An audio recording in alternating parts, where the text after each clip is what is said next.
इस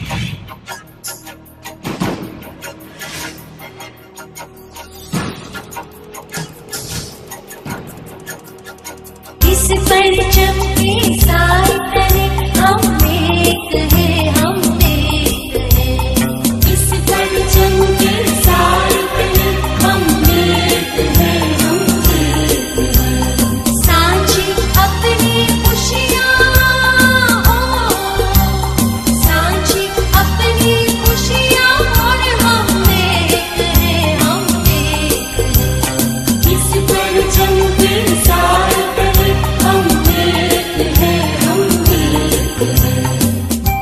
औज़ुबिल्लाहिमिनश्शैतानिर्रजीम बिस्मिल्लाहिर्रहमानिर्रहीम। इन्ना दीना इंदल्लाहिल इस्लाम, इस्लाम ही अल्लाह का दीन है। हस्बुनल्लाहु निअमल वकील व निअमल मौला निअमन नसीर।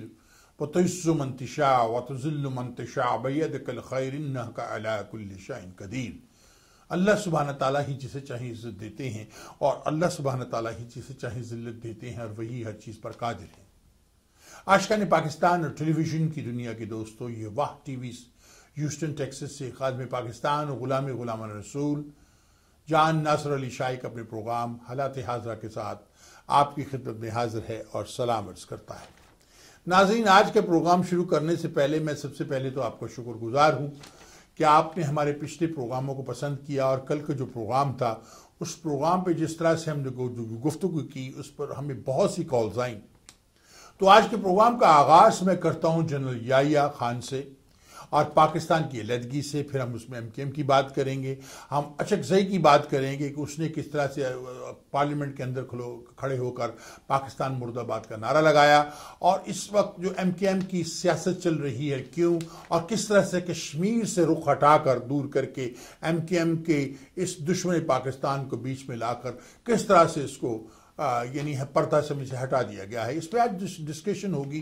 तो लीजिए आगाज़ करता हूँ आज के प्रोग्राम का। सबसे पहले तो नाज़रीन मैं आपको ये कहूँगा कि हम हमेशा कहते हैं इल्ताफ़ हुसैन। मैं नाज़रीन आप आज से अपने प्रोग्राम के अंदर और ये मैं पाकिस्तान के मीडिया भी कहूँगा कि उसके साथ नाम के साथ हुसैन ना लगाएं। हुसैन एक मुक़द्दस नाम है जो आका मोहम्मद मुस्तफ़ा सल्लल्लाहु अलैहि वसल्लम के नवासे का नाम है। एक शराबी कबाबी दहशतगर्द के नाम के साथ हुसैन लगाना, मैं हुसैन नाम के साथ ये नहीं कर सकता। इसलिए आज से हम जब इल्ताफ़ का नाम यूज़ करेंगे तो हम करेंगे इल्ताफ़ दहशतगर्द गद्दार पाकिस्तान, उस पर डिस्कस करेंगे। तो नाज़रीन आइए प्रोग्राम का आगाज़ इस तरह से मैंने आपसे कहा था कि मैं आगाज़ करूँगा आज के प्रोग्राम का याहिया खान साहब से। याहिया खान साहब अगर चाहते तो पाकिस्तान के टुकड़े होने से बचा सकते थे। आप बड़े हैरान हो गए, क्यों? क्योंकि उनको इल्म था, उनको बता दिया गया था कि जो मुजीबुर रहमान है उसके हिंदुस्तान की इंटेलिजेंस रॉ और एजेंसी से ताल्लुक़ है और किस तरह से मुक्ति बहीनी ये सब कुछ कर रहे हैं। क्योंकि 1965 की वार के बाद जब पाकिस्तान ने भारत की बहुत बुरी तरह धुलाई की तो उस धुलाई के बाद भारत ने ये सोचा कि इनको एक ही तरीके से मैं रोक सकता हूँ, इनके मुल्क के दो टुकड़े कर दिए जाएं और उन्होंने मशरकी पाकिस्तान को हमसे अलग करने के लिए साजिश शुरू कर दी। फिर उस दौरान में याहिया खान साहब, उस वक्त आप जनरल रानी का किस्सा भी जानते हैं, वो फिल्म स्टार तराना भी जानते हैं। जब फिल्म स्टार तराना वो एक बहुत मशहूर वाक़या है कि जब वो आई ईवान सदर पर तो सिक्योरिटी ने रोक लिया, जब अंदर से उसे कहा नहीं तराना को भेज दो, तो सुबह जब वो वापस आ रही थी तो गार्ड ने उन्हें सलूट मारा। तो तराना ने उनसे कहा कि कल रात तो तुमने मुझे अंदर जाने से रोक दिया था, मैं वापस आ रही हूँ, तुमने मुझे सलूट मारा। उसने कहा जी कल रात आप फिल्म स्टार तराना थी, आज आप कौमी तराना है। आप समझ गए कि उसने क्या कहा। फिर मलका नूरजहां के साथ याहिया खान साहब के तल्लुकात और ये और वो बहुत सी वो इसी तरह के काम में मशगूल, हर वक्त शराब के नशे में, उनको किसी और चीज़ में फुर्सत नहीं थी। और अगर उन्हें फुर्सत मिलती और वो मुजीबुर रहमान का कत्ल जो उसके बाद हुआ वो पहले हो जाता तो शायद ये सूरत हाल जो पाकिस्तान मशरकी पाकिस्तान में पैदा हुई ये ना होती। उसके बाद भुट्टो साहब आए, बशीर उधर तुम इधर हम। भुट्टो साहब क्योंकि दो नजरियात पे नहीं चल सकते थे, वो सिर्फ खुद को पावर में रखना लेते। एक बात भुट्टो साहब की ये भी सोचें कि अगर मजीब के हवाले वो हुकूमत को कर देते, ये भी सोचना पड़ेगा हमें, मजीब के हवाले वो हुकूमत कर देते तो क्या होता, मशरकी पाकिस्तान का हाल क्या होता। वो क्योंकि हिंदुस्तान से मिला हुआ था, हिंदुस्तान की हुकूमत इसमें इन्वॉल्व होती और हमारे मुल्क के तमाम राज भारत के पास चले जाते। तो शायद भुट्टो साहब की ये भी एक सियासत थी। फिर आपको याद है कि अयूब के ज़माने में जब हमारा मुआहिदा ताशकंद हुआ तो भुट्टो साहब हमेशा ये कहते थे कि मैं मुआहिदा ताशकंद का राज अफशा कर दूंगा, और कभी नहीं किया। उनकी एक तकरीर थी जिसमें मैं मौजूद था और मैंने उनसे एक सवाल किया था। भुट्टो साहब अब हमेशा ये कहते हैं कि मैं मुआहिदा ताशकंद का राज अफशा कर दूंगा। आज आप पाकिस्तान के वज़ीर आज़म हैं तो वो राज अफशा कीजिए। तो मुझे मुखातिब होकर उन्होंने कहा, मैं नौजवान लड़का था उस ज़माने में, बरखुरदार हुकूमतों के कुछ राज भी होते हैं जो बरसर आम आवाम में नशर नहीं किए जाते थे। मैंने उनसे कहा, भुट्टो साहब तो फिर आप क्यों कहते रहे, कब नशर करेंगे, कब बताएंगे? तो भुट्टो साहब ने यूं करके मुस्तफ़ा खर की तरफ देखा और गर्दन से दबोच कर 2 मिनट में मुझे पुलिस खींचती बाहर ले गई। अगर मैं अमेरिकन ना होता तो पता नहीं मेरा क्या हाल होता वहां पर। खैर बहरहाल ये तो मैंने आपको एक थोड़ा बताया कि भुट्टो साहब की इन्वॉल्वमेंट। उसके बाद आपने देखा जनरल ज़िया साहब आए। जनरल ज़िया साहब ने क्या किया, उन्होंने अफगानियों को आने की इजाजत दे दी। हमारे पूरे मुल्क में दहशतगर्दी फैला दी गई। फिर जनरल मुशर्रफ साहब भी आए और सबको ये आप जानते हैं।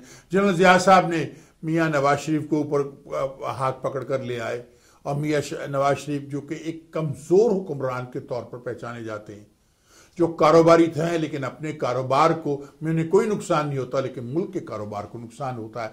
ये सारी चीज़ें सोचनी पड़ती हैं। फिर नाजरीन 1978 में जब इल्ताफ़ ने दहशतगर्द गद्दार पाकिस्तान ने पाकिस्तान का झंडा जलाया तो क्या उस वक्त इसका दिमागी तवाज़न ठीक नहीं था, सही नहीं था? आज कहते जी दिमागी तवाज़न खराब है। क्या उस वक्त इसकी सोच हमेशा से ऐसी थी, बड़ी एंटी पाकिस्तान सोच थी। इसने कभी अपने बाप का नाम नहीं लिया। शायद ये रिजन करता हो कि मेरा बाप पंजाबी जंग का रहने वाला। मुबशर लुकमान ने उसकी मैंने देखी है वो फेसबुक पे और मैंने और कई जगह भी देखी है, लेकिन काश में वीडियो भी होती तो हम होते थे, क्योंकि आवाज़ें मैच भी की जा सकती हैं। आई डोंट नो, मुबशर साहब ये हैं जो इसको बता सकते हैं कि उसमें रियलिटी है या नहीं है। खैर बाय हैविंग सेड दैट, हालात बदलते गए। ये इंग्लैंड चले गए, फिर ये आए शिकागो में, ये अखबारें बेचे। इल्ताफ़ गद्दार दहशतगर्द अखबारें बेचा करता था शिकागो में। शिकागो में एक साहब रहते थे जो मेरे साथ उस ज़माने में काम करते थे और म्यूजिक प्रोग्राम और गाने बजाने वालों को लाते थे, और मैं एक प्रमोटर था, पैसा मेरा खर्च होता था, करते वो थे। तो मैं शिकागो गया, ये अखबारें बेचते थे उस ज़माने में और टैक्सी भी शायद चलाते थे। तो इन्होंने पंजाबियों के खिलाफ कोई बात की, वो इतनी बुरी बात थी जो मुझे अच्छी नहीं लगी। मैं खींच के तमाचा इल्ताफ़ के मुंह पे मारा।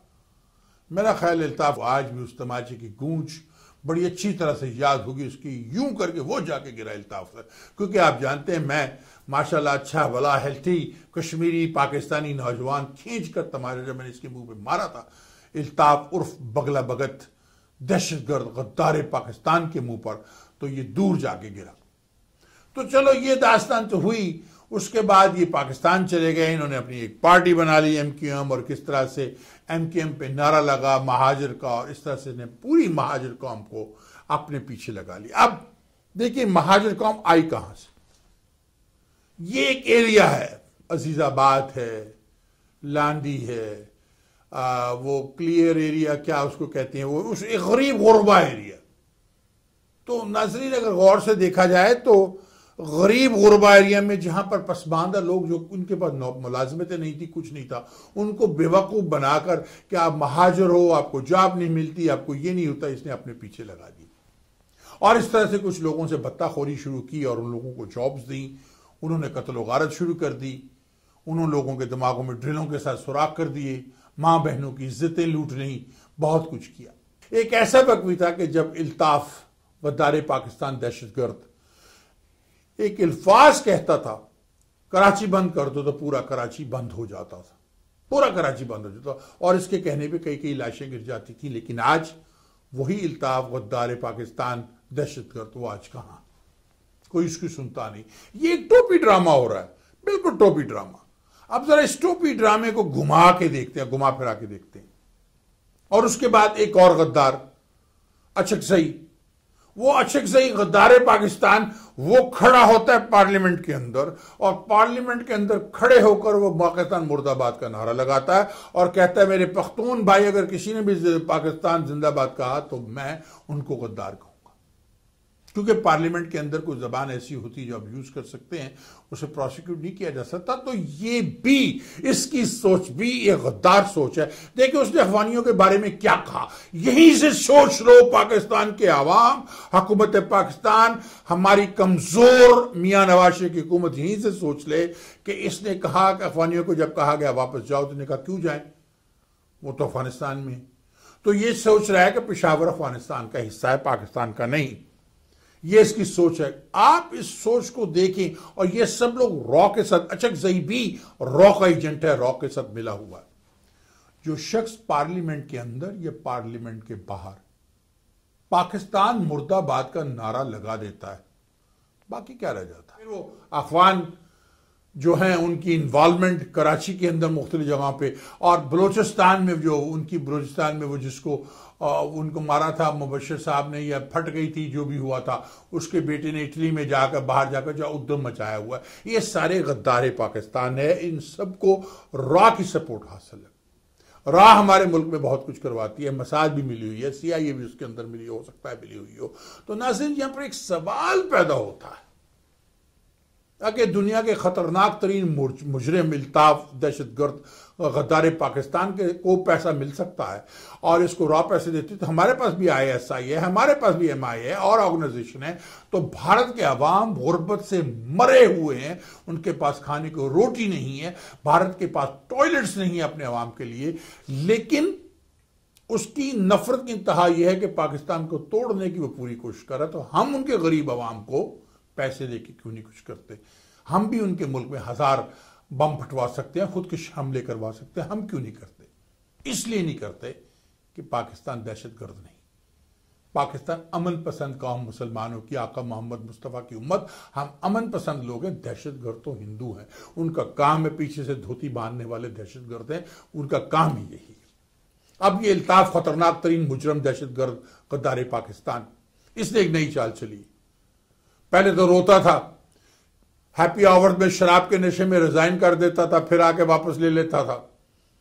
कैसे बाबर गौरी को, जिस पे इल्जाम है कि उन्होंने बड़ा असला ट्रांसफर किया, उसकी तो इसने तो उसके दोबारा से खतरे कर दिए। क्या हरकत की इसने उसके साथ? ये सोचना चाहिए MKM के लोगों को कि ये क्या शख्स है। यही MKM है और यही इल्ताफ गद्दार पाकिस्तान है, दहशतगर्द। तो नाज़रीन इसको जरा गौर से सोचिए कि मैं क्या कह रहा हूं और क्या होगा। आज की प्रेस कॉन्फ्रेंस देख लीजिए, फारूक सितार जो खुद को मजलूम साबित करता है, कहता जी हमारा लंदन से कोई ताल्लुक नहीं, हमारा कोई राब्ता नहीं, हम लंदन से बिल्कुल खत्म हो गया हमारा ताल्लुक। अरे यार ये एक टोपी ड्रामा है, ये खामोश होकर किया जा रहा है क्योंकि इनके सारे दफातर बंद किए जा रहे हैं, उनको मिसमार किया जा रहा है। और अब ये कह रहा है कि 90 को क्यों बंद किया, इसको खोलो। अरे तुम एक दहशतगर्द का सेटअप ऑफिस खुलवाना चाहते हो?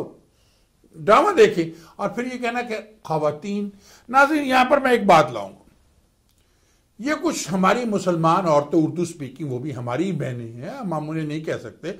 महाजर कौम की बेटियां बहनें भी हमारी बेटियां, हमारी बहनें हैं। हम उन्हें, उनके बारे में कोई नाजेब अल्फाज इस्तेमाल नहीं करेंगे कि बेटी बेटी होती है। हाँ वो महाजर की हो, पंजाबी की हो, बलोची की हो, सिंधी की हो, पख्तून की हो, बेटी सिर्फ बेटी होती है। इसको मद्देनजर रखते हुए इन्होंने कहा जी घरेलू ख्वातीन। जब एक औरत सियासत में आ गई तो वो घरेलू ख्वातून नहीं रहती, वो सियासी प्रॉपर्टी बन जाती है सबकी। वो सियासत में आ गई, उसने सियासत को अपना लिया, लिहाजा वो एक सियासी प्रॉपर्टी है, तमाम महाजर कौम की प्रॉपर्टी, उनके ऊपर बात कर रही है। तो सियासत में अगर है जी वो वहां नहीं थी, अरे कानून को फैसला करने दो ना, वो वहां थी या नहीं थी। आखिर उनके पास कोई सबूत था जो उन्होंने गिरफ्तार किया। अब फारूक सितार को गिरफ्तार कर लिया गया था, इन्हें क्यों छोड़ा गया?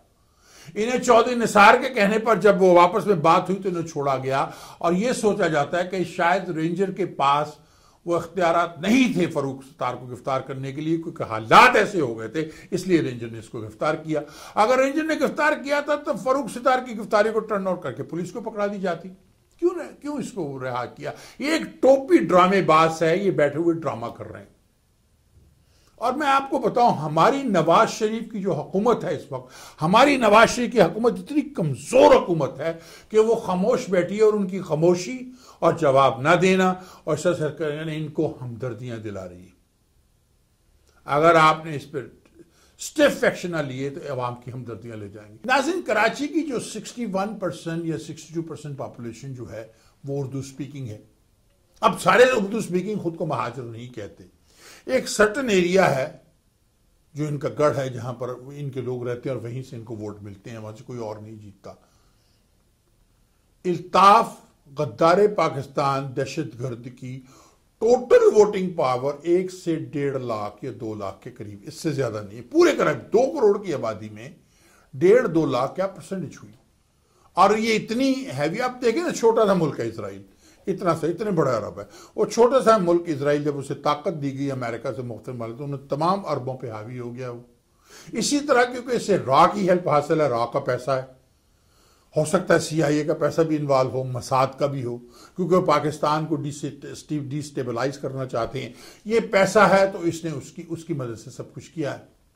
अब उसमें पंजाबी भी हैं, हिंदू भी हैं, मेमन भी हैं, बोरे भी हैं, आगा खानी भी हैं। उनकी रिप्रेजेंटेशन कहाँ? उनको कौन रिप्रेजेंट करने वाला है? होना तो ये चाहिए कराची में कि इनको एक छोटी छोटी डिस्ट्रिक्ट्स में आप कराची को बांट दें और ऐसे अंदाज से करें कि अगर वहां पर पंजाबी रहते तो उनको भी फेयर रिप्रेजेंटेशन मिले। उसको इस तरह, जिस तरह से किया हुआ है ना, इतने बड़े बड़े एरिया बनाए हुए हैं, यहां से वो, वहां से वो, वहां से वो, और इतना बड़ा एरिया, उसमें इतने महाजर और उर्दू स्पीकिंग इनके लोग डाल दिए गए हैं कि वहां कोई पंजाबी, कोई बलोची, कोई बरोई, कोई Sindhi doesn't stand a chance. America में भी है ना लेजिस्लेटिव डिस्ट्रिक्ट से, उस लेजिस्लेटिव डिस्ट्रिक्ट के अंदर उन्होंने पॉपुलेशन के हिसाब से बड़ी केयरफुली उसको मॉनिटर करके उन्होंने किया हुआ है। ऐसा पाकिस्तान में भी किया जा सकता है, क्यों नहीं करते हम, ताकि इस कराची में ये मोनोपोली जो है MKM की, ये खत्म की जाए। अब इनके ऑफिस खोले जाएं या नहीं, बिल्कुल नहीं खोले जाने चाहिए। जो कुछ भी करते फिर रहे हैं उस पर पाबंदी लगा देनी चाहिए टोटल, जब तक के गद्दारों के मुकदमों का फैसला नहीं हो जाता।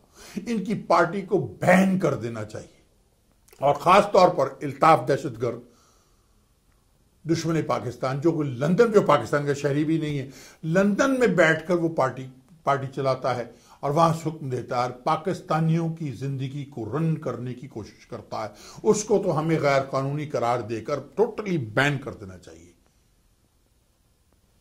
अगर इन्होंने MKM में फरूख स्टार ने चलानी है तो यहां बना लो, वहां से चलाओ, उसको टोटल खत्म कर दो। एक ऐसा टोपी ड्रामा, एक ऐसा टोपी ड्रामा खेला जा रहा है सिंपैथी लेने के लिए। मैंने आपको बताया कि हिलक्राफ्ट पे एक रेस्टोरेंट है जहां कभी कभी मैं जाता हूं। उस रेस्टोरेंट में रात को बैठे हुए मुझे उन्होंने कहा, टेम्परेरी बात है, कितने दिन रेंजर वहां रहेंगे, इनको जाने दो, फिर देखो हम क्या करते हैं।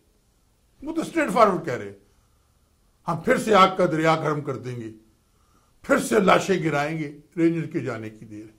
इनकी इस सोच को मारना। यहां पर रहील शरीफ साहब, मैं आपसे एक बात कहूं, आप एक कमांडर इन चीफ हैं, जो कुछ हो रहा आपकी वजह से हो रहा है, क्योंकि आपने किया। क्योंकि मियां साहब कभी नहीं कर पाते, वो एक कमजोर हुक्मरान है जो कश्मीर के बारे में कुछ ना बोल सका। कत्ल गारत हो रही कश्मीर के अंदर, 90 दिन से ऊपर हो गए हैं, वहां पर कर्फ्यू लगा हुआ है, 80-85 लोग, 90 लोग वहां मार दिए गए हैं, लोगों की बिनाई छीन ली गई और ये आदमी खामोश बैठा है। इसको अपनी इन्वेस्टमेंट की सिर्फ परवाह है। ये गलत है मियां साहब। आप नून के लीडर नहीं हैं, आप पाकिस्तान के लीडर हैं। अगर नून का बनना तो जाइए फिर रायविंड के अंदर नून के लीडर बन के, रायविंड के एरिए की आप काउंसलर बन के उसको चलाइए। अगर आपने लीडर बनना है पूरे पाकिस्तान का तो पाकिस्तान की सोचिए। कश्मीर कि आवाम आज लड़ रहे हैं, मर रहे हैं और पाकिस्तान के झंडे में दफन होने को फख्र महसूस करते हैं, उनको आपने कहना। और यहां पर सस्ती शोहरत वाला वो मीडिया का आदमी जो लिखता है अखबार में, यहां पर जो अखबार लेके भी घूमता है, अपने साथ लगातार फिरता है, उसने मुझे कश्मीर के बारे में एक ऐसी चीज लिखी जो मैं बर्दाश्त नहीं कर सकता। हमारे अपने घर में इस तरह से लोग बैठे हैं तो हम बाहर से पत्थर आने वालों जो गिराए मारे जा रहे हैं हमारे शीशे के घर में, तो हम क्या करें? क्योंकि शीशे के घर में रहने वाले लोग अपनी हिफाजत करना खुद जानते हैं। नाज़रीन, अब ये आलम है कि कश्मीर के अवाम पाकिस्तान के लिए लड़ रहे हैं। अगर वो भारत के साथ कंप्रोमाइज कर लें कि ठीक है ये मिलते हैं तो बात खत्म हो जाए, वो नहीं कर रहे कंप्रोमाइज। एक छोटा सा बच्चे से लेकर 2 साल का बच्चा जो बोल नहीं चाहता, उससे बुजुर्ग तक लेकर कोई भी हिंदुस्तान के साथ डील नहीं आज करना चाहता, लेकिन हमारी हुकूमत खामोश। हमारे सफारत खाने खामोश हैं। और उन्होंने इतना बड़ा ड्रामा किया है कि दुनिया में जब वो जलील होने लगे थे तो उन्होंने इल्ताफ गद्दार पाकिस्तान इस दहशतगर्द का सहारा लिया और इसको पैसा दिया और इससे पाकिस्तान मुर्दाबाद के नारे लगा के टोटल रुख बदल दिया, सारी गेम का रुख बदल दिया। उनके हाथों में खेल गए हम। तो आपको यहां पर मियां नवाज शरीफ साहब एक एक्शन लेना पड़ेगा, एमक्यूएम को बैन करना पड़ेगा। चौधरी निसार साहब, आपने गलत किया फरूख सत्तार को जेल से, इसको जेल से नहीं छोड़ा, ये बैठा हुआ था। जब पाकिस्तान मुर्दाबाद का नारा लगा था तो फरूख सत्तार ने क्यों नहीं कहा नो नो नो पाकिस्तान मुर्दाबाद, पाकिस्तान जिंदाबाद, पाकिस्तान जिंदाबाद। जब बेनजीर भुट्टो को कत्ल किया गया था तो प्रेस कॉन्फ्रेंस में किसी ने नारा लगाया था पाकिस्तान न पबे। तो उस वक्त वो जो आसफ अली जरदारी था, हालांकि उसको लोग कहते हैं बहुत करप्ट है, डाकू है, चोर है, बहुत कुछ उसके बारे में कहते हैं। उसने कहा था पाकिस्तान फब्बे, कहा था या नहीं कहा था, याद ना आपको? उन्होंने पाकिस्तान के खिलाफ नारा लगाने की कोशिश की सिंधियों ने, उसने कहा नहीं नहीं नहीं, पाकिस्तान फब्बे, पाकिस्तान जिंदाबाद, जो भी कहें आप, हमें पाकिस्तान चाहिए। तो फरूख सत्तार और इसके पास जो भी मजूरे, वो जो जमूरे बैठे हुए थे, या जो भी ताली बजाने वाले जो होते हैं, जिनको कहते हैं, उर्दू में कहते हैं हिजड़ा और हमारी पंजाबी में कहते हैं खुसरा, वो जो सब बैठे हुए थे, क्या ये हिजड़ और खुसरे थे?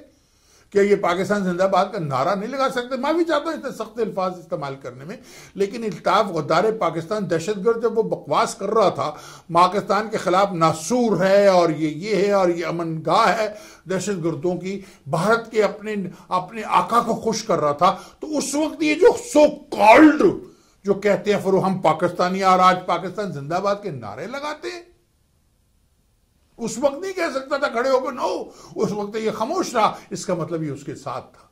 तो इसको क्यों छोड़ा? ये भी गद्दार है। नाज़रीन, अब एक और बात आपसे कहना चाहता हूं। अब सुना है लंदन में इनके राब्ता कमेटी का इजलास हो रहा है, और यह भी हो सकता है कि इल्ताफ दुश्मन पाकिस्तान गद्दार पाकिस्तान अपना हेडक्वार्टर लंदन से बदल दे। चीन वो हो सकता है डैलस ले आए, हो सकता है शिकागो ले जाए, और ये भी हो सकता है कि उसको ह्यूस्टन लेकर आ जाए। ह्यूस्टन में बेपनाह एमक्यूएम के दहशत गर्द रहते हैं। ये यहां भी दहशत गर्द फैलाने की कोशिश करेंगे, लेकिन हम तैयार हैं इनके लिए, हम इनको टेक केयर कर लेंगे। इनकी ख्वातीन जो आज गिरफ्तार की थी, अब पाकिस्तान जिंदाबाद का नारा लगाती फिर रही हैं, तो इल्ताफ दुश्मन पाकिस्तान गद्दार पाकिस्तान दहशतगर्द, उनके बारे में क्या कहोगे? ये एक ऐसी गेम खेल रहे हैं कि इनको पता है कि जब हम पाकिस्तान का नारा इस तरह से लगाएंगे, पाकिस्तान मुर्दाबाद, तो पूरे पाकिस्तान के अवाम हमारे खिलाफ हो जाएंगे। उसको जरा रोकने के लिए, क्योंकि बहुत प्रेशर में आ गए हैं, वो इल्ताफ दहशतगर्द गद्दार पाकिस्तान ने लंदन में बैठकर जो हरकत की है, वो हरकत जो भारत ने उससे करवाई, या ये कहें उसका दिमागी तवाज़ुन खराब था, तो हमेशा से खराब था। 78 में जब उसने झंडा जलाया था, क्या उस वक्त भी खराब था? ऐसी किसने बनाई? एमक्यूएम फौज ने बनाई ना, ज़ियाउल हक साहब ने। क्यों बनाई? आप खुद ही मुसीबत। अब जैसे अमेरिका ने ISS बना दी, अब वो इनके गले पड़ गई है। जैसे इन्होंने अलकायदा को सपोर्ट किया था, फिर उसको दहशतगर्द ऑर्गेनाइजेशन दे दिया। इन्होंने बिन लादेन को सपोर्ट किया था, बिन लादेन का साथी था रशिया अमेरिका वॉर के अंदर, पाकिस्तान के साथ मिलकर जनरल हमीद गुल साहब गाइड करते थे, साथ दिया, और अब वो इनके खिलाफ वगैरह उसको मरवा दिया, लेकिन लाश कभी नहीं दिखाई। मारा ये नहीं मारा, ये तो खुदा जानता है कि वो सवात के जंगलात में मरा या जैसे भी मरा, लेकिन उसकी लाश पानी में बहा दी गई, दुनिया को एक सन्नाटा आ गया और पाकिस्तान उसमें बदनाम हो गया कि इनके मुल्क से हमें मिला। ये चीजें देखें, इसके पीछे किसको फायदा? इसके पीछे भारत को फायदा हुआ। हमें देखना है, we need to board our backyard. हमारे बैकयार्ड के जो फट्टे हैं ना, वो कमजोर हैं, उनको मजबूत कीजिए। उन्हें मजबूत करना हमारे लिए बहुत जरूरी है। अगर हमने उनको मजबूत ना किया अपने बैकयार्ड को, तो हमारे बैकयार्ड में ऐसे अनासर घुसाएंगे, और घुसाए हुए हैं, बल्कि उनको ढूंढ कर अब हमें मारना पड़ेगा। हम इसे मरवा सकते हैं। अगर कांसी को उठवाया जा सकता है पाकिस्तान से, और हालांकि उसमें नवाज गवर्नमेंट का हाथ था, तो इसको लंदन से उठवा के पाकिस्तान क्यों नहीं लाया जाए? इसको ला के इसका वारंट इशू किया जाए। क्यों चौधरी निसार साहब जिसके खिलाफ, क्यों हुकूमत पाकिस्तान खामोश है? लेटर लिख रहे हैं, इंग्लैंड कुछ नहीं करेगा, बरतानिया में कुछ इसके खिलाफ नहीं होगा, क्योंकि वो डिवाइड एंड रूल पर यकीन रखते हैं। वो इसको एक मोरे के तौर पर इस्तेमाल कर रहे हैं। उसको ये बरतानिया मुर्दाबाद का नारा क्यों नहीं लगा था? लगा के दिखा ना, देख तुम्हें कैसे निकालते हैं वहां से। इंग्लैंड के अवाम खा जाएंगे इसको, वहां नहीं लगाएगा। ये भारत मुर्दाबाद का नारा क्यों नहीं लगा था? लगा ना हिंदुस्तान मुर्दाबाद, क्यों नहीं लगाता? तो अगर इतना ही हुब्बुल वतन पाकिस्तानी तो लगा भारत मुर्दाबाद, लगा डेथ टू इंडिया, क्यों नहीं लगा सकता? नहीं लगा सकता इसलिए कि उनको ये गद्दार अल्ताफ एक गद्दार इंसान है जो दुश्मन पाकिस्तान है, दहशतगर्द है। कौमी एमक्यूएम जो इनकी मूवमेंट है, मुत्तहिदा कौमी मूवमेंट, कभी उसको एमक्यूएम कह देते हैं, कभी मुत्तहिदा हो जाती है, कभी कौमी मूवमेंट हो जाती है, कभी कुछ हो जाती है। इनका कुछ दिन को कुछ, रात को कुछ, पानी का जानवर कभी कभी इधर कभी उधर, इस तरह से दरिया में रहना और मगरब से बैर। अरे तुम पाकिस्तान में रहते हो और पाकिस्तान के पूरे 18-19 करोड़ अवाम से तुम दुश्मनी डाल रहे हो। तुम्हारा ख्याल है कि अवाम तुम्हें छोड़ देगी? इतनी हमारी हुकूमत कमजोर हो सकती है लेकिन अवाम कमजोर नहीं है। अवाम का लावा जब सड़कों पे आ गया तो तुम संभाल नहीं पाओगे अपने आप को। तो 1.5 लाख लोग तुम्हारी वजह से बाकी उर्दू स्पीकिंग को भी नुकसान पहुंचेगा। तो आज मैं अपने उर्दू स्पीकिंग भाइयों से कहता हूं, इससे आप सेपरेट हो जाए, कहें कि हम हाजिर नहीं हैं। इनकी एक लिस्टें बना दी हैं और उस एरिया में जनरल रहील साहब, आप अपनी फौज के दस्ते तैयार रखें कि दुश्मन नकब लगाए बैठा है कि कब हमारी पीठ में छुरा पैवस्त कर दे। ये नहीं छोड़ेंगे हमें। भारत ने पहले पाकिस्तान के 2 टुकड़े करवाए थे, अब वो 3-4 टुकड़े और करवाना चाहता है। इससे पहले कि वो हमारे टुकड़े करवाए, हमें भी कुछ करके केरला उनसे अलग करवा देना चाहिए, असम उनसे अलग करवा देना चाहिए, पंजाब उनसे अलग करवा देना चाहिए। हमें भी भारत को तोड़ना चाहिए, मगर हम ऐसा नहीं करेंगे क्योंकि हम दहशतगर्द और डिवाइड करने वाली कौम नहीं, हम तो मोहब्बत करने वाले लोग हैं। हमारी ट्रेन में लोगों को मार दिया गया, हमने कुछ नहीं किया, खामोश है।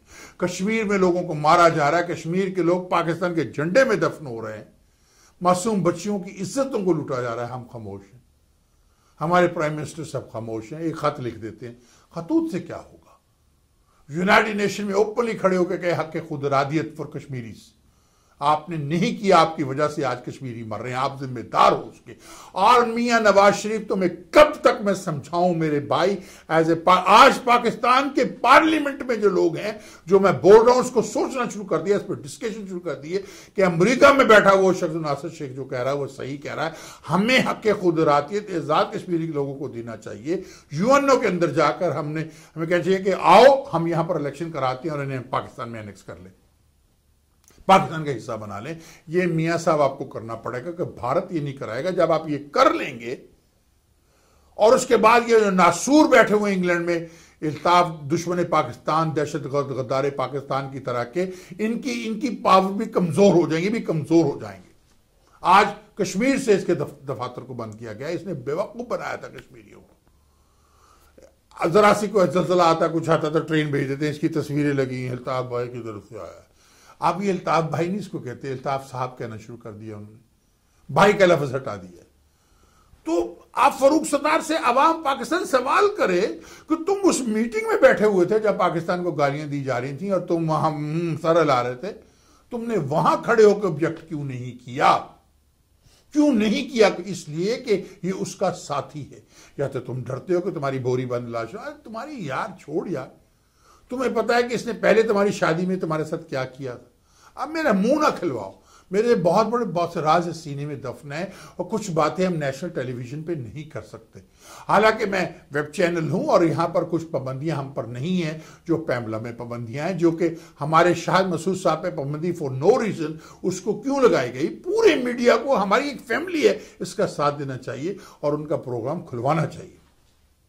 मुबश्शिर लकमान को कभी कोर्ट में ले जाते हैं, कभी काशिफ अब्बासी के खिलाफ बातें शुरू कर देते हैं, कभी भट्टी साहब के खिलाफ शुरू कर देते हैं, कभी किसी के खिलाफ कर देते हैं, कभी बदामी को कुछ कहना शुरू कर देते हैं। अरे भाई ये तजिया निगार हैं, इनका एक जॉब है, वो आवाम तक सच्चाई लेके आ रहे हैं, उन्हें लाने दो। आप मत मानो उनको, नहीं पसंद करते तो मत देखो इनको। अगर वो गलत काम करे तो उनकी निशानदेही करो भी ये काम गलत है, या तो वो झूठ बोल रहे हो ना। इनमें से कोई शख्स भी ऑन एयर कोई चीज लेके नहीं जाता क्योंकि टीवी चैनल रिस्पॉन्सिबल होते। जैसे मैं, हालांकि मैं मालिक हूं टीवी चैनल का, मैं कोई चीज ऑन एयर नहीं लेके जा सकता जब तक मेरे पास उसका सबूत ना हो।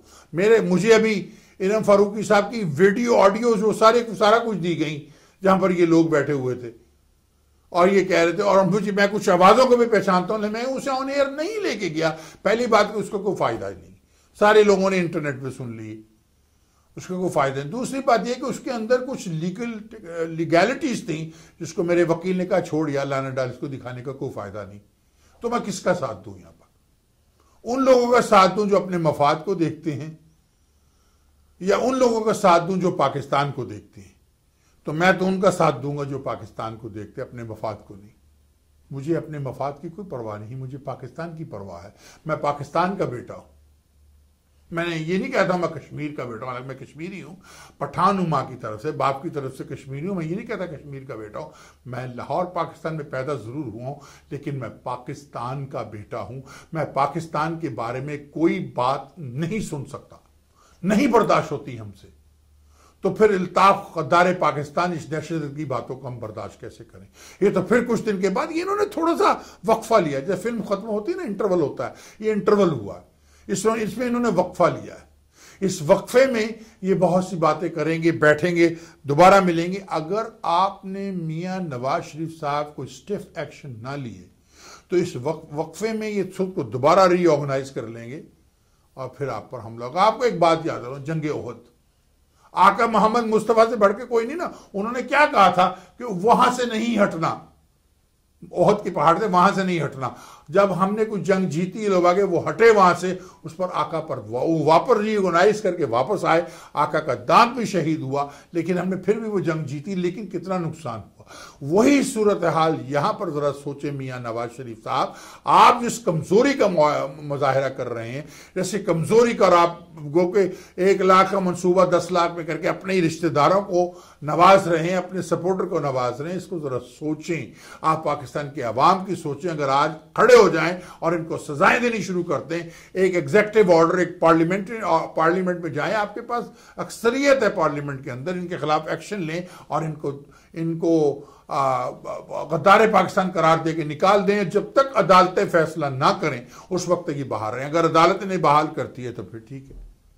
खासतौर पर फारूक सत्तार, जितने भी पार्लियामेंट के मेंबर हैं, इनको निकाल दीजिए। ये खड़े होकर ये क्यों नहीं कहते कि अल्ताफ जो है वो एक गद्दार है, इल्ताफ गद्दार है, हम उस गद्दार के साथ नहीं है, हमारा उसके साथ कोई लेना देना नहीं है, हम नफरत करते हैं। उसने पाकिस्तान के खिलाफ नारा लगाया है और उसके उस नारा लगाने की वजह से हम थूकते हैं उसके मुंह पर, हमारा उसके साथ कोई लिंक नहीं है, हमें इल्ताफ से नफरत है। ये यहां ये नहीं कहेंगे। क्यों कहें? क्योंकि उसी के साथ ही हैं और ये इन्होंने एक वक्फा लिया है। इस वक्फे के बाद ये रीऑर्गेनाइज करेंगे, थिंक टैंक इनका बहुत जबरदस्त है, फिर ये मैदान में आ जाएंगे।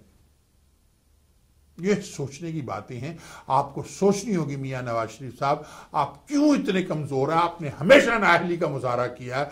ना तो आपने भारत के खिलाफ उस वक्त कुछ बोला जब वो गहूम हिलाता हुआ चला आया था, तलक लगा के, वो जो उनका रामनाथ है वो आ गया था पाकिस्तान में, और किस तरह की बकवास करके वो यहां से गया और किस तरह की बकवास उसने जाके वहां की, वहां भी आप खामोश रहे। जब मोदी ने पाकिस्तान के बारे में कहा कि बांग्लादेश में हमने मशरकी पाकिस्तानी मुक्ति बहिनी के साथ कैसे हमने उसको टेक ओवर किया, हमारी फौज की टेवर थी, मोदी नहीं, उस पर भी आप खामोश रहे। जब मोदी ने अभी बलोचिस्तान के बारे में बात की, वहां भी आप खामोश रहे। आपने कुलभूषण को पकड़ा, उसको क्यों पकड़ा? क्योंकि वो एक गद्दार था। वो उसके कहने पे आपने 400 और लोग पकड़े, तो फिर वो भी, और अब आप ये कह रहे हैं कि उसे फौज से छोड़कर पुलिस के हवाले कर दो। क्यों? आपने उसे बॉर्डर पार करवाना है। तो नवाज शरीफ साहब, कराची की सूरत हाल के जिम्मेदार आप और आपकी ये हुकूमत होगी। ये ना सोचे कि हुकूमत आपको बदलेगी नहीं, ये ना सोचे कि आप हमेशा कर लेंगे। अगर आज मैं भी, मेरी जमात है पाकिस्तान यूनाइटेड पार्टी, अगर आज उस ऑर्गेनाइजेशन को मैं पाकिस्तान में रजिस्टर कराता हूं और मैं जुलूस करता हूं, जलसा निकालता हूं, 1 करोड़ रुपए खर्चता हूं, तो मैं 1 लाख रुपए बंदा तो मैं भी इकट्ठा कर लूंगा। और एक दफा मैं 1 लाख बंदा इकट्ठा करने में कामयाब हो गया तो जहां भी मैं जाऊंगा लोग मेरे पीछे पीछे आने लग जाएंगे, क्योंकि नए आदमी को हमेशा लोग फॉलो करते हैं। और मैं तो वैसे भी बड़ा आउटस्पोकन इंसान हूं। मैंने अमेरिका में रहकर जब आका मोहम्मद मुस्तफा पे कैरेक्टर पर इल्जाम अदालत में लगा, मैंने खड़े होकर अदालत में जज की बेइज्जती कर दी थी। मुझे जेल भेज सकता था, मैं तो नहीं डरा था, क्योंकि मेरा मजहब पहले आता है, मेरे नबी से आगे कोई नहीं। मैं तो उस वक्त नहीं डरा था। तो आप क्यों डर रहे हैं? मुझे वन मैन माप को हो या जो मर्जी को, मैं तो नहीं डरता किसी चीज से। मैं तो खौफजदा नहीं होता, क्योंकि मैं सबसे पहले मुसलमान हूं और उसके बाद पाकिस्तानी हूं, फिर मैं अमेरिकन, पाकिस्तानी, अमेरिकन। मियाँ साहब, आपके लिए एक्शन लेना बहुत जरूरी हो गया इस वक्त, बड़ा स्टिफ एक्शन, पर सोच समझ के आपको लेना पड़ेगा। सिंपल सी बात है, पाकिस्तान के गद्दार को गद्दार कहना कोई गलत बात नहीं। उसने पाकिस्तान मुर्दाबाद का नारा लगाया, बाकी क्या रह गया? उठा के बम आपके रायगढ़ में फेंक दे या किसी आपके बच्चे को अगवा करके ले जाए, फिर आप कुछ करेंगे? पाकिस्तान के बच्चों को उसने मरवा दिया। क्या किया इसने अपनी औरतों के साथ? क्या किया इसने अपने एमकेएम के लोगों के साथ? पहले इसने उनको कत्ल करवाया, उनको पीछे लगा कत्ल करवा दिया, उनके हाथों में बंदूकें पिस्तौलें दे दी, उनसे मुर्दाबाद के नारे लगवा दिए, समझे नहीं? उनके दिलों में नफरतें भर दी। अब कल क्या होगा? वो बच्चियां जो जिनका किसी ने हाथ नहीं देखा था, आज के हाथों में हथकड़ियां लगाकर उन दहशतगर्दों की अदालत में पेश किया जा रहा। दहशतगर्दी की अदालत में जब आती है तो उनके दिलों पे क्या गुजरती है कि किस बेवकूफ आदमी का साथ दे दिया था। कल ये बच्चियां, ये बहनें, ये बेटियां हमारी क्या करेंगी? क्या करवाएगा ये उनसे? ये तो हो सकता है उनकी इज्जतें बकवा दे। ये तो ऐसा आदमी, से तो लाशों की सियासत चाहिए, इससे कोई हमदर्दी नहीं है महाजनों से। आप इस बात को सोचिए और उन बेटियों के सर पे हाथ रखिए, शफकत का, मोहब्बत का। बेटी बेटी होती है, बहन बहन होती है, वो हमारी बहनें हैं, हमारी बेटियां, उनको समझाइए कि आप इसको डी अनाउंस करें, आप पाकिस्तानी बने। आपका काम है मियां नवाज शरीफ साहब। मैंने जो कश्मीर के बारे में गुफ्तगू की, आज पाकिस्तान के majority of the parliamentarians are talking about it. मैं तो सक्सेसफुल हो गया। आज आपने एक मेरे सहाफी भाई पर पाबंदी लगा दी, डॉक्टर मसूद पर। क्यों लगा दी आपने? क्योंकि वो हक बात कर रहा था। गलत किया आपने। शाहिद मसूद पर पाबंदी हटाइए, एग्जेक्टिव ऑर्डर से हटाइए। पैमला को आप ही का अपनी लगवाई हुई है, ये खत्म कीजिए, वरना आपको इसका नुकसान होगा। वो सिंपैथी ले जाएंगे, इसी तरह मीडिया के लोग भी सिंपैथी ले जाते हैं।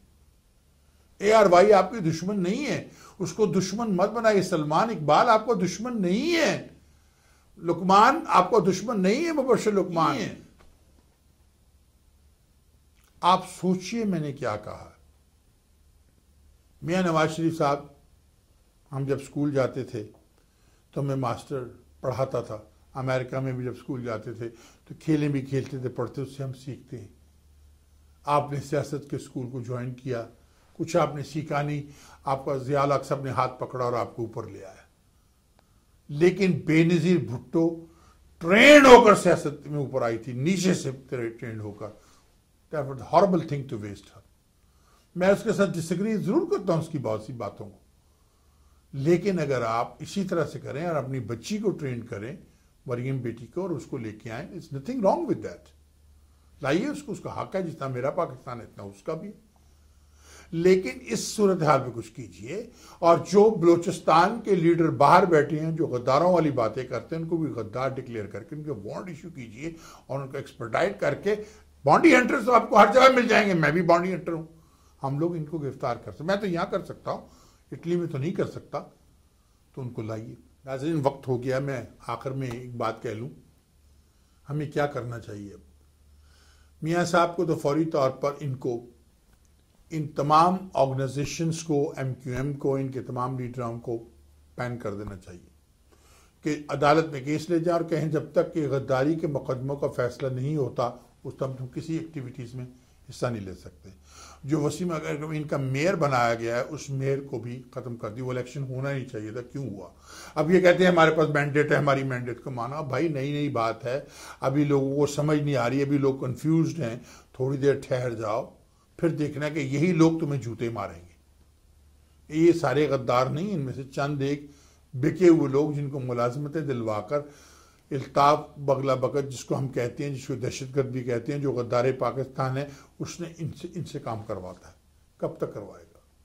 गरीबों का साथ दीजिए, इस महाजर कौम को, इन उर्दू स्पीकिंग को जॉब दिलवाइए, यूनिवर्सिटीज़ खोलिए, कॉलेजेस खोलिए, कुछ कीजिए वहाँ पर। और इनके दफातर बंद करने को, देयर इज नथिंग रॉन्ग। इनको एक दहशतगर्द करार देके बिल्कुल टोटली इनको बैन कर दिया। फरूख सत्तार को तो फौरन बैन कर दिया। उससे भी बड़ी गलती हमारा मीडिया कर रहा है जो इनकी प्रेस कॉन्फ्रेंसेस दिखा रहा है। आप उनको पावर दे रहे हैं। अरे खत्म करो, इनकी कोई प्रेस कॉन्फ्रेंस दिखाने की जरूरत नहीं है। करते हैं, करने दें। ये लाकर सिंपथीज ले रहे हैं, लोगों से हमदर्दियां ले रहे हैं, और इस तरह हमदर्दियां लेके हमारी औरतों को पकड़ लिया, हमारे उसको पकड़ लिया, वो बहनें, वो घरेलू हैं। जो औरत सियासत में आ गई वो घरेलू औरत नहीं रहती, वो सियासी औरत हो जाती है और सियासी प्रॉपर्टी हो जाती है सभी लोगों की, सारे कंस्टिट्यूएंट्स की। तो नाजरीन, आपको मैं हमेशा आखिर में ये कहता हूं कि आपने अपनी दिखती हुई आंखों से मुझे देखा, सुनते हुए कानों से सुना, धड़कते हुए दिल से मुझे महसूस किया। आप इस सोचने वाले दिमाग से सोचिए कि जो बातें मैंने की हैं क्या वो सच है या गलत है। इल्ताफ गद्दार पाकिस्तान दहशतगर्द, उसने पाकिस्तान का मुर्दाबाद का नारा लगाकर अपनी जहनी अपने आप को दिखाया है कि मैं कभी नहीं बदल सकता। और अब उसको कहना कि उसका दिमागी तवाज़ुन ठीक नहीं, वो प्रेशर में है, वो बीमार है, दैट्स नॉट द आंसर। 78 में भी उसने जब झंडा जलाया था कि वो हमेशा से ही बीमार है। खत्म कीजिए बक और MKM को बैन कीजिए, इनके दफातर को बंद कीजिए, फरूख सत्तार को गिरफ्तार कीजिए, अगर गिरफ्तार नहीं करना तो टोटल इनकी एक्टिविटीज को बैन कर सबके एग्जिट लिस्ट पे नाम आना चाहिए, पाकिस्तान से बाहर ना निकल सकें। और मियां साहब कश्मीरियों के लिए कुछ कीजिए, ओपनली वहां पर हक खुद इरादियत का इलेक्शन कश्मीर में करवा दीजिए, फौरी तौर पे करवा दीजिए, वरना आप पछताएंगे, ताकि कश्मीर पाकिस्तान का हिस्सा बन जाए, दुनिया को बताए कि हमने तो करवा दिया, इंडिया देखो नहीं करवा रहा। वो कश्मीरी कंट्रोल लाइन के उस तरफ आज मर रहे हैं तो पाकिस्तान के लिए मर रहे हैं। वो भारत से दोस्ती करके रह सकते हैं वहां पर, लेकिन आज वो क्योंकि पाकिस्तान के साथ रहना चाहते हैं। और ये सस्ती शोहरत के ये जो मीडिया के लोग आर्टिकल लिखते फिरते हैं कि कश्मीर की वजह से हम पे जंगें मुसल्लत हुई, कश्मीर की वजह से नहीं, आपकी अपनी नाअहली की वजह से। कश्मीरियों ने तो अपना बुरा हाल किया हुआ है, उनके साथ जो हो रहा है उन्होंने अपना बुरा हाल किया हुआ। तो इसको सोचें कि मैं क्या कह रहा हूं। और इनके जितने बिजनेसेस हैं MKM वालों के, आप जानते हैं कितने, इनसे बाइकआउट करते हैं। ये ड्रामेबाजी कर रहे हैं, हम तो पेट्रियाटिक हैं, हम तो पेट्रियाट्स हैं, पाकिस्तान जिंदाबाद का नारा लगा रहे हैं, क्योंकि इनको अपने बिजनेस की, अपनी ट्रेवल एजेंसीज की, अपने रेस्टोरेंटों की इसकी परवाह पड़ गई है कि हमारे साथ अमेरिका में क्या होगा। टोटली बैन कर दिए, जब तक इसका फैसला नहीं होता। ये गद्दार है, ये ओपनली आकर प्रेस कॉन्फ्रेंस करें, खड़े होकर उसकी वीडियो मुझे ने मैं चलाऊं और पाकिस्तान भेजूं, इनको खड़े होकर वो इल्ताफ दहशतगर्द और दुनिया के सबसे बड़े दहशतगर्द और गद्दार पाकिस्तान के बारे में कि हम इससे नफरत करते हैं, हम इसको सपोर्ट नहीं करते हैं, ये हमारा लीडर नहीं है, हमारा इसके साथ कोई ताल्लुक नहीं है, उसको गंदा करें। ये दुनिया का सबसे बड़ा दहशतगर्द है, हमारा इल्ताफ दहशतगर्द गद्दार पाकिस्तान के साथ कोई ताल्लुक नहीं। बर्नन के कारोबार के साथ कोई डीलिंग नहीं करें, स्टॉप डीलिंग विद। ये ड्रामेबाजियां कर रहे हैं क्योंकि पता हम भूखे मर जाएंगे, ये क्या हुआ, हमारी टिकटें नहीं बिकेंगी, हमारी ट्रेवल एजेंसी से, हमारे रेस्टोरेंट से खाना नहीं जाएगा, अरे हमारी हारवनबी को खरीद नहीं आएगा। ये सारा ड्रामाबाज टोपी ड्रामा है। इस टोपी ड्रामे से बाहर आइए, सोचिए, आपके पास दिमाग है सोचने के लिए। नाज़रीन, चलता हूं और आखिर में एक बात बताऊं कि इस प्रोग्राम को स्पॉन्सर करती है astro security and investigation. Astro Security Investigation is a private investigation and security agency under the license C16262, 9898 Business Suite 150, Houston, Texas 77036. Telephone number 281-394-4337. आपको सिक्योरिटी गार्ड की ज़रूरत है, अगर आपको बॉडी गार्ड चाहिए, प्राइवेट इन्वेस्टिगेटर चाहिए, इन्वेस्टिगेशन सीखनी है, सिक्योरिटी का आपने लाइसेंस लेना है या आपने बॉडी हंटर का लाइसेंस लेना है, लाइसेंस लेने से बरात आपको ट्रेनिंग दी जाएगी और लाइसेंस आपको दिलवाएगी वो कंपनी जब आपको सर्टिफिकेट देंगे, या आपने रिन्यू करना है, आपने गन को रिक्वालिफाइड करना है। रिक्वालिफाइड मैं खुद गन इंस्ट्रक्टर हूँ, आपको करवा सकता हूँ, लेकिन लाइसेंस आपको वही कंपनी देगी जो आपका लाइसेंस अंदर ऑस्टिन DPS को भेजेगी। Let me know, give us a call at 281-394-4337। और नाजरीन, आखिर में एक बात मैं कहता हूं, मैं अकेला ही चला था जानबे मंजिल, मगर लोग साथ आते का एक कारवा बनता गया। और मेरी माँ के वो अल्फाज, तुम दिए बादे मुखालिफ से ना घबराओ काब, ये तो चलती है तुझे ऊंचा उड़ाने के लिए। मैंने सही कहा ना, आपने मुझे दिखती हुई आंखों से देखा, आपने देखा। आप जाते वक्त मैं एक अल्फाज जरूर कहता हूं, बड़े फख्र से कहता हूं, क्या है वो, फॉरगेट अबाउट द रेस्ट, वाह टीवी इज द बेस्ट। अल्लाह हाफिज, पाकिस्तान जिंदाओ, पाइंदाबाद।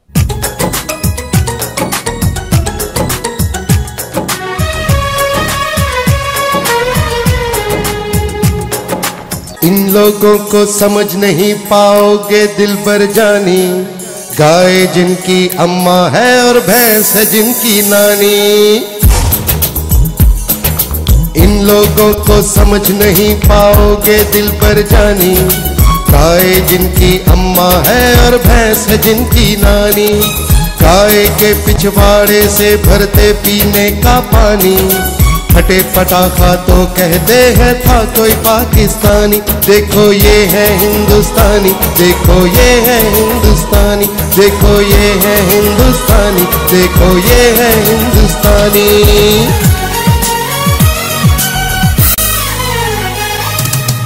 लेते हैं पंगे बनते हैं खिलाड़ी, पंचर करवा लेंगे अपनी गाड़ी। लेते हैं पंगे बनते हैं खिलाड़ी, पंचर करवा लेंगे अपनी गाड़ी। इन्हें मार चाहिए ये है ऐसे ही, जूते खाएंगे ये फिर वैसे ही। चुपके बैठो खाओ दही और कर लो भोजन पानी, तुमको पता नहीं है कैसी कौम है पाकिस्तानी। उसके हमने मारा था ना भूलो बात पुरानी, फिर से हम दोहराना दे वो गुजरी हुई कहानी।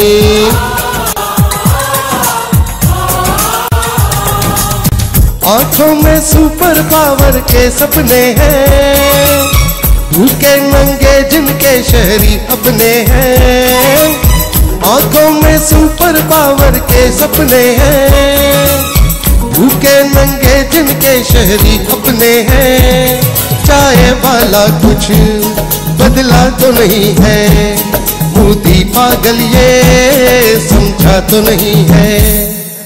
जितनी भी अफगानिस्तान में कर ले चरब ज़बानी, कभी भी इनके हो नहीं सकते ये भाई अफगानी। इनको डबोएगा एक दिन गंगा मैया का पानी, मिल जाएगी मिट्टी में इंडिया की राम कहानी। देखो ये है हिंदुस्तानी, देखो ये है हिंदुस्तानी, देखो ये है हिंदुस्तानी, देखो ये है हिंदुस्तानी।